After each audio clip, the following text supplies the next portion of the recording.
There is no this causing a that. That is all a bizarre illusion. There is the unfoldment of the universe as it proceeds, thusly. If we look for a cause, let's take cause as far as we can in the logical world. For a speck of dust to be right where it is, there it is right there. See that speck of dust? Anyway, that speck of dust. That's all in your head. There's no speck of dust there.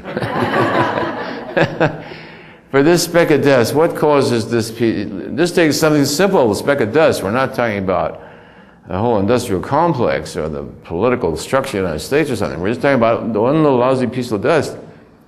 For this little piece of dust to be here, what is the cause?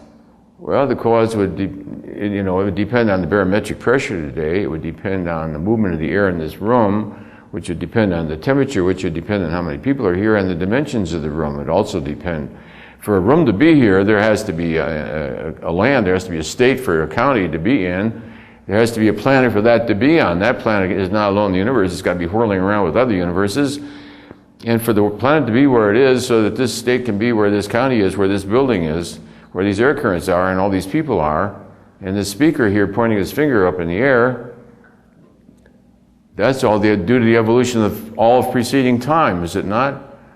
All of preceding time had to evolve for all the planets to be where they are, for the universe to be where it is, so that this state can be this place on the globe at this point in time, where this barometric pressure and the atmospheric pressure and these temperatures and gradations and this light coming down and making little air currents and the breath from my speaking voice, there's an infinite number of finite causes, acting in concert throughout all of time.